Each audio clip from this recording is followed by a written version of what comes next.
In this video, we're going to look at what's called kinematics and how we can use calculus or differentiation to help us work things out in kinematics. So first of all, what is kinematics? Well, kinematics is the study of movement, specifically in a straight line, to keep it simple, and it's all about how we move, how fast we move, and things like that, or direction as well is important. So there's a few key words in kinematics that we need to know. The first one is displacement.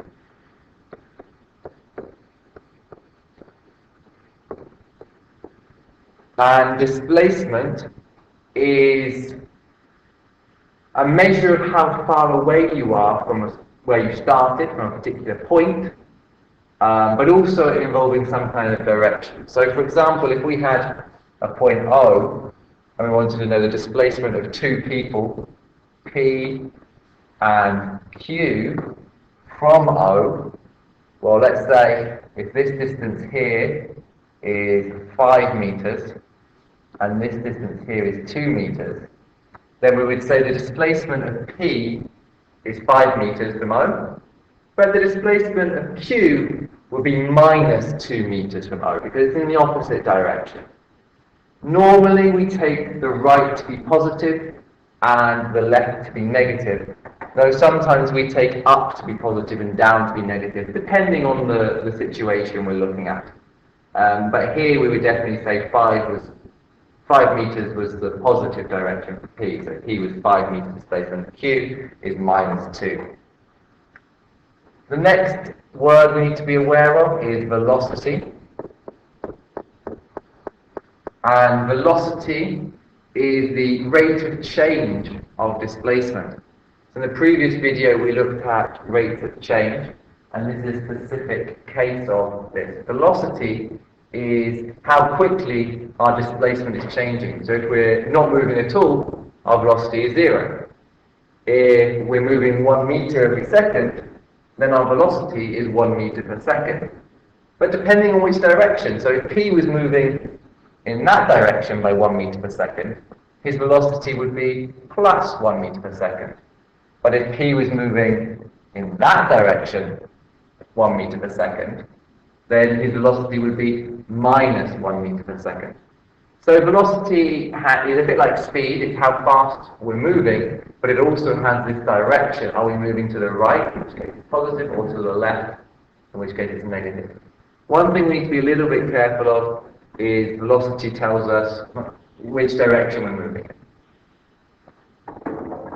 in. The final word is acceleration. And acceleration tells us how quickly our velocity is changing. So is our velocity increasing or is our velocity decreasing? All that tells us, are we getting faster or are we getting slower?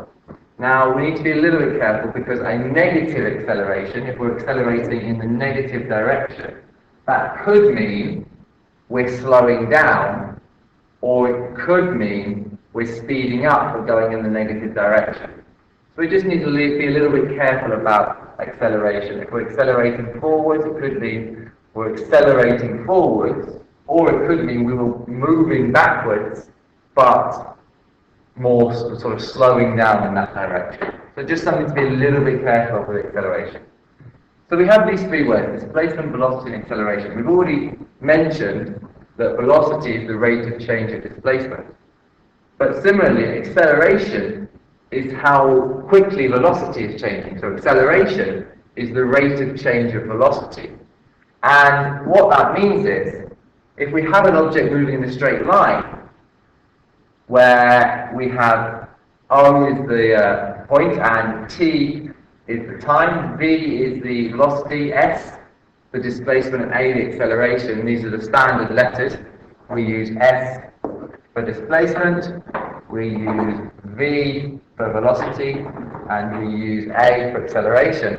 Then we have this rule here that says the velocity is the rate of change of the displacement, or ds by dt, and the acceleration is the rate of change of the velocity, dv by dt, but that's also equal to the second derivative of the displacement, because if we differentiate velocity, we're just differentiating a second time.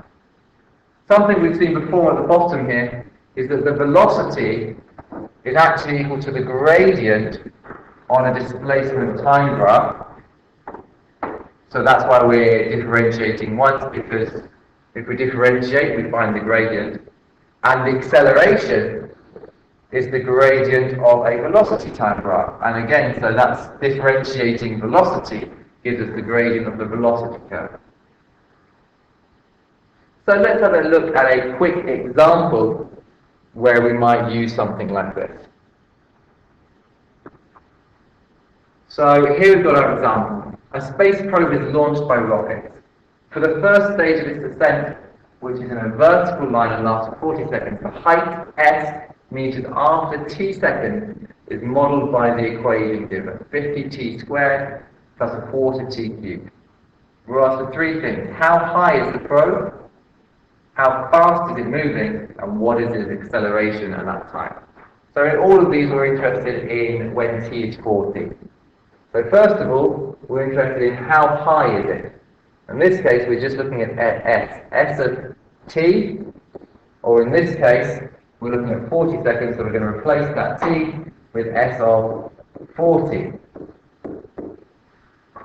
And all we do here is substitute 40 in, so we get 50 times 40 squared plus a quarter times 40 cubed, and that gives us 96,000 meters here, because that's what we're measuring in. We're measuring in meters. And that is, we could convert that, I suppose, into 96 kilometers to make it a bit easier. So here we're saying that after 40 seconds, the rocket is 96 kilometers up. It has gone 96 kilometers. So now let's find the velocity. How fast is it moving? So the velocity, well, that's this equation here. Velocity is equal to ds by dt. So the velocity with respect to time is equal to ds by dt. And ds by dt, well, we need to then differentiate s. So we get 100t plus, or 0.25 to the fourth, that's plus 3/4, that's turning into a fraction, t squared. So that's our function for velocity. The velocity at any point is defined by 100t plus 3/4 t squared. So if we want to find the velocity at 40 seconds, when it reaches the end of the first stage, we just put 40 into v. We get 100 times 40 plus 3/4 times 40 squared, and that gives us 5,200 meters per second. And that tells us that at the exact moment when t is 40 seconds, the rocket is travelling at 5,200 meters per second. And that's very fast. Now we're asked about the acceleration, and the acceleration is given by this. So acceleration is equal to dv by dt, or d2s by dt squared. And this means we're going to differentiate v. So we get 100 plus 3/4 times by 2 is 3/2t. So this is our formula for the acceleration, and we can find the acceleration at any point in time by plugging in the number. We're interested when t is 40, when it reaches the end of the first stage. We're going to find the acceleration at 40, so it's 100 plus 3/2 times 40, which gives us 160 meters per second, and the units for speed are meters per second, acceleration, are meters per second squared. Now what does that mean, the acceleration? Well, that means that at the moment when t is 40, the velocity is increasing at 160 meters per second every second. So what we'd expect at the 41st second, when t is 41, we'd expect it to be going 160 meters per second faster. So 5,360 meters per second. It won't be exactly that because it's not a straight line between 40 and 41. But that's roughly what we'd expect it to be. We can use it to make an estimate there. We do have to be slightly careful here because our model is only valid when in that first 40 seconds. So we can talk about using S, V and A here for any time from 0 to 40 because that's within the first stage. But the model isn't true outside of that. So we couldn't try and work out, well, at t equals 80, we couldn't use this model. We'd have to have a new model for the next stage of the movement. So that's one thing to be slightly careful of. So, just as a recap, in kinematics, which is movement in a straight line, if we have the displacement, then if we differentiate once, we get the velocity function, the rate of change of displacement.